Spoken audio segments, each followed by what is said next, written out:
black belt champion kicked a royal guard directly in the face, sending his bearskin cap flying. But when the ceremonial statue suddenly moved, the martial artist's tournament training couldn't save him from what came next. The crowd watched in stunned silence as years of arrogance met military reality. Now, before we continue, let us know in the comments as tourists began to gather, cameras ready to capture the iconic changing of the guard. Among them stood Ryan Chen, his designer tracksuit and confident swagger setting him apart from the crowd.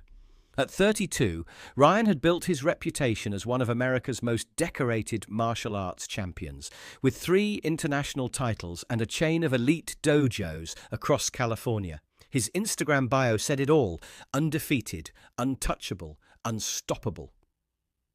"This is what they call security," Ryan scoffed, eyeing the motionless royal guard standing at attention. He adjusted his custom Rolex, a gift from his latest sponsor. "In my world, a fighter who served with distinction for 8 years, though nothing in his impassive expression revealed the 3 tours of duty in Afghanistan or the night operation in Syria that had earned him a quiet medal ceremony at the Ministry of Defense." "Look at that stance," Ryan muttered, professional assessment mixing with derision. "Completely vulnerable, no center of gravity, no defensive posture." He rolled his shoulders, the movement rippling through muscles honed by thousands of hours of training. All that ceremonial garbage would get him destroyed in a real fight. A few tourists nearby glanced nervously at Ryan's group, sensing the unmistakable energy of contained aggression. Among them, Colonel James Thornton, retired after 30 years of distinguished service with the Royal Marines, paused in his morning walk. His weathered face registered concern as he observed Ryan's demeanor, recognizing the telltale signs of a man looking for confrontation. "Let me show you what a real fighter looks like," Ryan announced, stepping closer to Harrington. The guard's eyes remained fixed forward, his disciplined stillness a stark contrast to Ryan's fluid movement. "See, a real fighter is always ready, always moving, always aware." He demonstrated a defensive stance, his trained body shifting with practiced precision. Ryan began circling the guard, analyzing his form with the critical eye of a professional. "Look at this poor guy.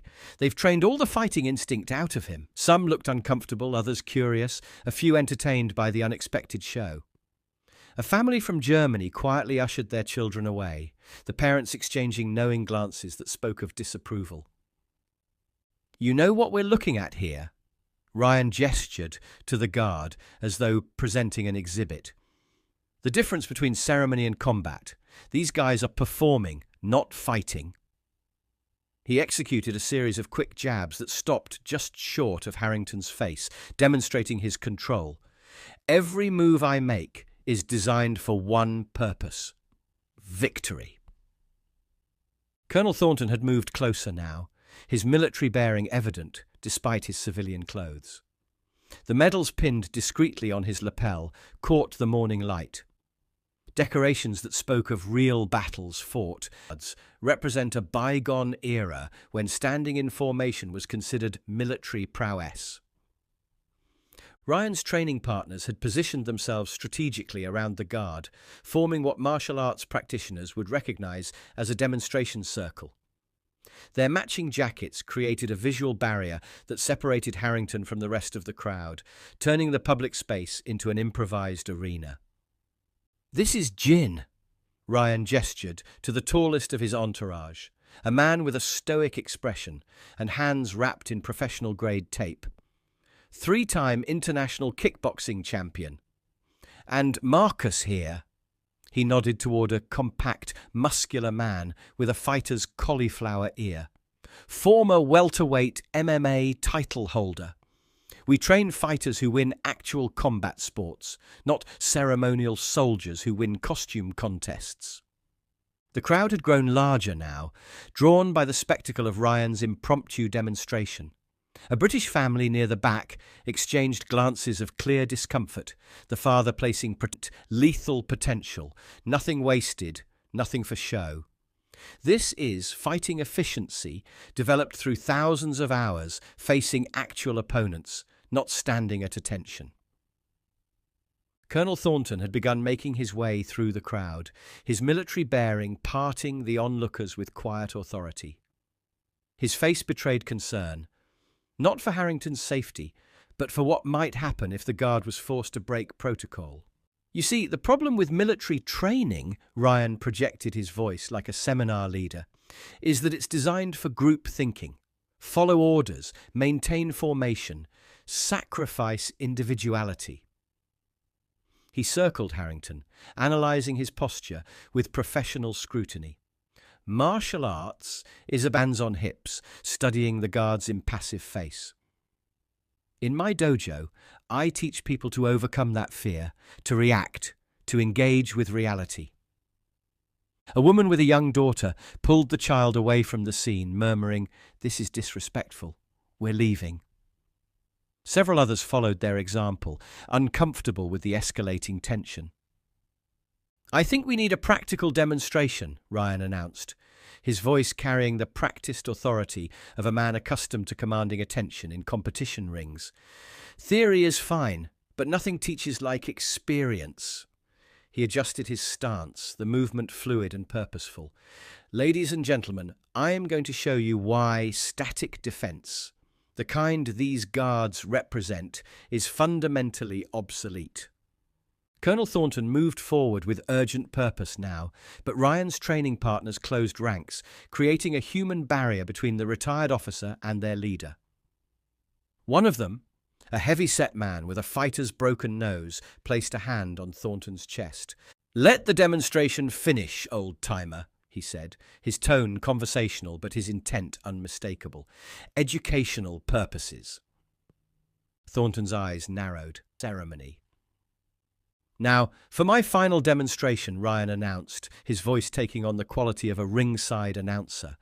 "I'm going to show you exactly why this type of static defense fails against modern combat techniques." He moved into position, his stance shifting subtly into what trained fighters would recognize as a competition-ready posture.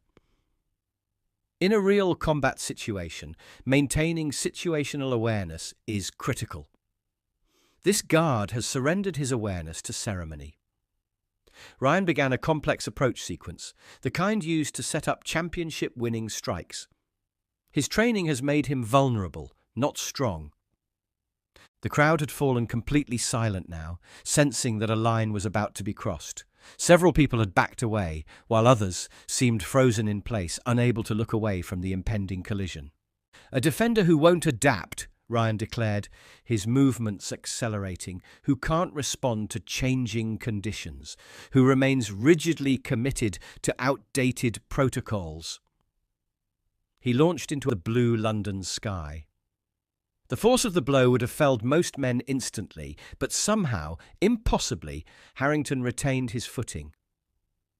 A collective gasp rose from the crowd, followed by absolute silence.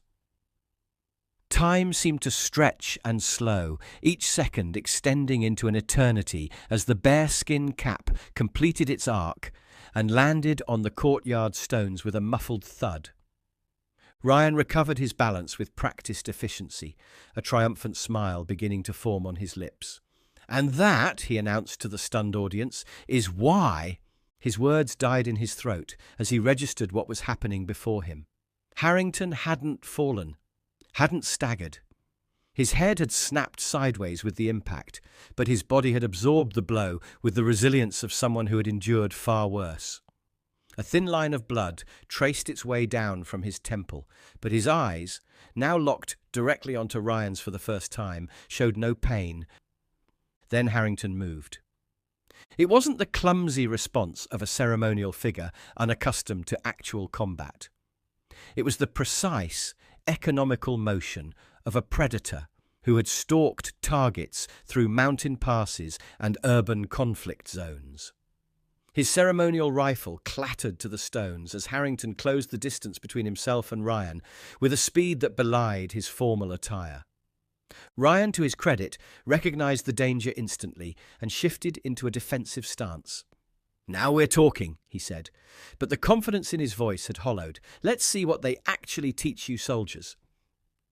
The guard's first strike interrupted Ryan's taunt with brutal efficiency. It wasn't showy or dramatic, just a textbook perfect combat move delivered with the force of someone who had applied such techniques in life or death situations. Ryan blocked instinctively, his trained reflexes responding before his brain could process what was happening, but the impact still sent him staggering backward. The guard didn't speak, didn't posture, didn't play to the crowd. He moved with the focused intensity, his eyes widening with the sudden humbling recognition that he was drastically outmatched. Guard Harrington maintained his position, one knee precisely placed on Ryan's sternum. Enough pressure to immobilize, but not injure. The martial artist's surprise had given way to a competitor's instinct to counter, but each attempt to regain advantage was met with subtle adjustments that rendered his extensive training ineffective. "Stay down," Harrington spoke for the first time, his voice carrying the quiet authority of command rather than the anger of someone who'd been assaulted. "This ends now." Colonel Thornton stepped forward, Ryan's entourage no longer attempting to block his approach. "I believe," he addressed the martial artist with military precision, "you've just received a practical education in the difference between performing combat and experiencing it." Ryan struggled ineffectively against Harrington's hold. "What the hell? You can't—" "Guard Harrington can do considerably more than he's currently demonstrating," Thornton. Their expressions a mixture of shock and dawning understanding. Palace security personnel were approaching rapidly across the courtyard, their radios crackling with urgent communications. "SRR," one of Ryan's training partners repeated, his previous bravado completely evaporated. "Those guys are—" "Not to be trifled with," Thornton finished for him. "Quite right." Harrington maintained his position, his breathing controlled and even despite the exertion of the brief confrontation. The thin line of blood from Ryan's kick had traced a path down his cheek, but his expression remained professionally detached, the same focus he'd maintained during night operations in environments far more dangerous than this palace courtyard. "Every guard standing ceremonial duty," Thornton continued, addressing not just Ryan but the gathered tourists, "is an active duty soldier with extensive combat training and, in many cases, battlefield experience. The discipline you mistook for weakness, Mr. Chen, is the same discipline that keeps them effective in situations where your tournament training would prove fatally inadequate." Ryan had stopped struggling, a new awareness dawning in his eyes. He moved like I didn't expect. No, their commander, assessing the situation at a glance, approached Colonel Thornton with respectful recognition. "Colonel, sir, we'll take it from here." Thornton nodded. "I believe Guard Harrington has the situation well in hand, Lieutenant. Mr. Chen here decided to test the reflexes of the Queen's Guard in a rather direct fashion."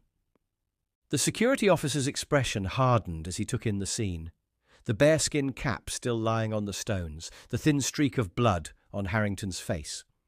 "I see. That's a serious offence, sir." "Indeed it is," Thornton agreed.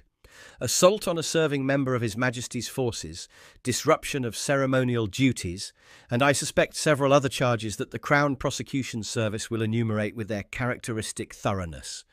Harrington looked to his commanding officer for instruction. At a subtle nod, he released his hold on Ryan, rising to his feet with clarity. "The uniform these guards wear," he gestured toward Harrington, who had resumed his post with perfect composure despite the thin line of blood still visible on his cheek, "represents far more than ceremonial tradition. It is earned through the same rigorous training that produces our nation's combat forces." An American tourist raised his hand tentatively. "But why have them just standing there if they're actual soldiers? Seems like a waste of training." Thornton's smile held patient understanding. An interesting question that reveals a common misconception. These ceremonial duties rotate among active duty units. The soldier standing guard today might have been conducting counter-terrorism operations 6 months ago and may deploy to a conflict zone 6 months from now. He gestured toward Harrington with respectful acknowledgement. Their ceremonial stillness isn't their defining capability. It's simply one expression of the discipline that makes them effective in all aspects of their service.